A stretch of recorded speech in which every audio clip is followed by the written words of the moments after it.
Hi, everybody. I'm Brittany Lewis, a breaking news reporter here at Forbes. Joining me now is Jonathan Porter, chief meteorologist at AccuWeather. Jonathan, thank you so much for joining me.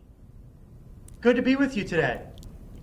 As I know, because I live in the Northeast, we are preparing for the first major snowstorm of the season.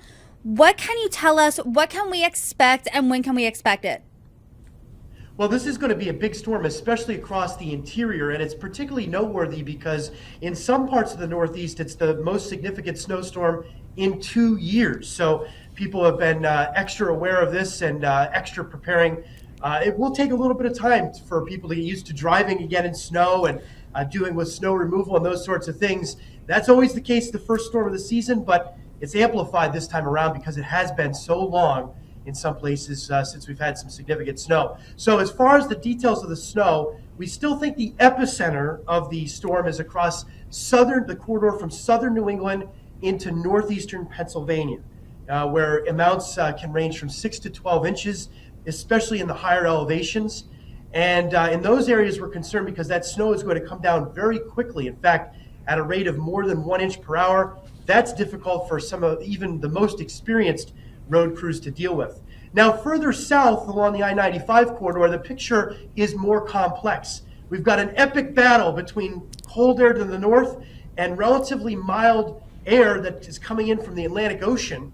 That water temperature is about 45 degrees Fahrenheit off the coast of New York, for example. So we can have a sharp variation right near the coast between very little snow accumulating right at the coast and then inland in a place like New York City, a couple of inches, especially in the northern and western suburbs. So the impacts across the city can vary quite a lot in the storm. If you live in these areas, how should you best prepare? Because when I heard you, the snow is coming down quickly. It could accumulate more than 1 inch an hour. How are you preparing? Because some of us in this region, we haven't seen snow in a few years.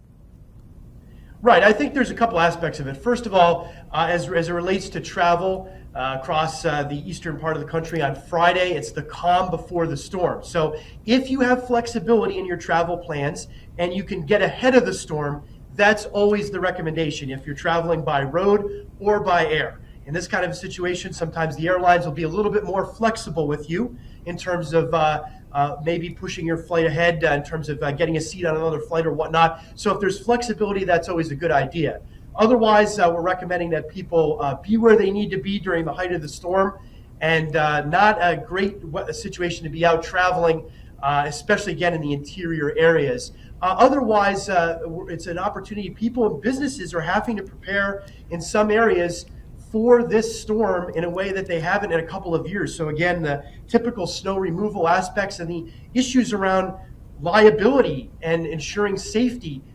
Businesses and governments are going to be dealing with snow removal in some cases for the first time in a couple of years. So again, just refreshing people about the importance of that. Here at AccuWeather, we serve over half the Fortune 500s and thousands of other businesses, as well as hundreds of local governments, helping them to have the most accurate, proven most accurate forecast for snow and ice. And we've been advising our customers about this threat for several days and helping them to make the very best decision.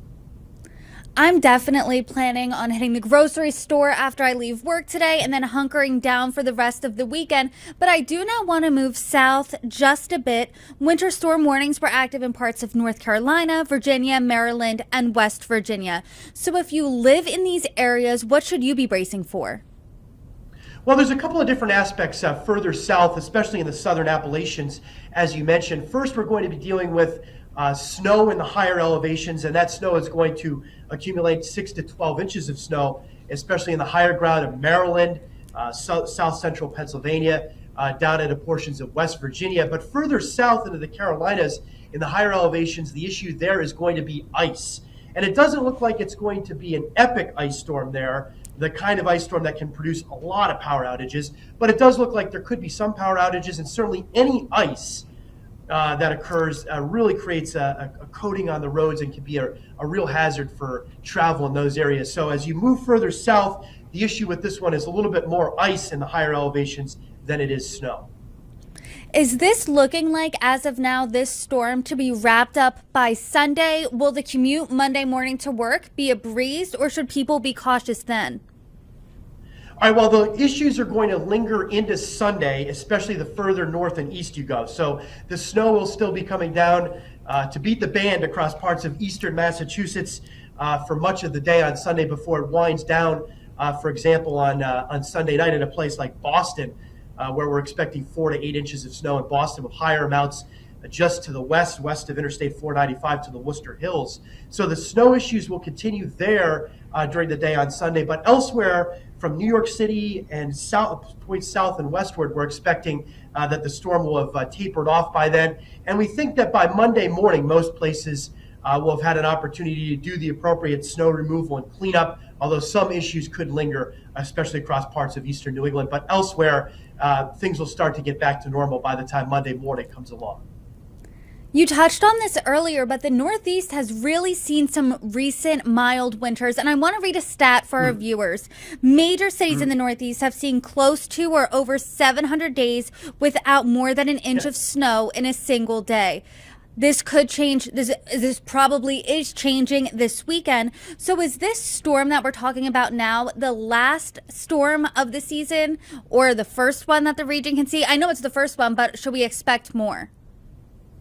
Well, those are all great questions, and there's a couple of different aspects of it. First, that record that stat you mentioned is astounding. Almost 2 years in New York City, in Philadelphia, and Washington, D.C., since we've had 1 inch or more occur on a particular calendar day. That's the snow drought that everybody's been talking about. And the reality is, because of the fact that the I-95 corridor is going to be so close to that rain-snow line, some of those records may hold, and some of them may be broken with this storm. So in a place like New York City, that's the one we think has the greatest risk, though it's not certain for that record to be broken. In New York City, looks like a less of a risk, but it still may be broken in Philadelphia and Washington, D.C. as the snow arrives before it quickly changes over to rain in those areas. Now, as far as the overall pattern is concerned, this is the first of a pattern change that AccuWeather long-range experts have been talking about for months, in that December was going to be quite mild, lots of rainstorms in the east, but then it would be a switch to a more typical winter cold pattern, and that is what we were expecting here. This is obviously the first storm. Through mid-January, it doesn't look like there will be too many additional opportunities for snow along the I-95 corridor, but we're still thinking later January into February, that's the heart of the winter season in the northeastern United States, with more frequent opportunities for cold and snow risks, even along the I-95 corridor. And further to the west, in the interior and also in the central part of the United States, there will be multiple opportunities for snow and ice in the next couple of weeks. So I've been telling folks to buckle up here. This is going to be an active weather pattern and a big change to what we've been dealing with in December, because as you mentioned, in December, we had all this mild air flooding across the country with hardly any snow cover or snow to speak of. I know I barely pulled out my winter coat all of December, but as we see these developments, I want you to come back on, if you would be so kind, and break them down for our viewers. But when it comes to the media coverage of this specific storm, since it is the first major one that we're seeing this season, do you think there's anything missing that you want to add to the conversation? Well, I think people have, there's been a lot of attention on this one.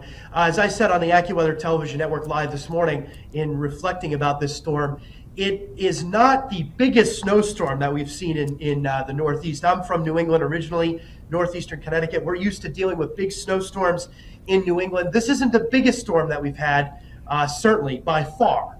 But because of the fact that there has been this prolonged and unusual snow drought, I think people are more interested in it and wanting to know all the specifics. That's where the AccuWeather app, the free AccuWeather app, is such a great resource, right down to your backyard to understand when the snow is going to start and end, and the prospects for a little bit more and a little bit less. It's all on your fingertips on that AccuWeather app. It's a great resource for this particular storm. As far as the media coverage has been concerned, it's interesting. AccuWeather put out the, as we frequently do, many times, a first snowfall map, first forecast of snowfall days ahead of other sources. And so we've been helping to inform people and businesses, keeping them updated on what's going to occur so that people can make the best decisions. That's how we look at all of the information that we provide, is we want to make it obviously the most accurate, as we've been proven to be, but also the most useful for people to make the best decision regarding safety or their plans. And so in a lot of ways, this week has just been another example of what we do here at AccuWeather to keep people ahead of the storms. Well, let's keep keeping people ahead of the storms. I wrote down something that you said. It was buckle up. Short, concise, to the point. And I want you, if you could, tell us, are there any future storms on your radar? What should we be looking out for after this weekend? It's a whole parade of storms, actually, over the coming weeks. Not necessarily along the I-95 corridor, but from this whole area from the central United States eastbound to the Atlantic seaboard, there's going to be lots of storminess here, it looks. The one that's really on our radar next and we want people to start preparing for is going to be early next week, and we're going to have a different storm track with this one. It's going to be a powerful storm. It's going to go from ports of the south central part of the country all the way up toward the Great Lakes.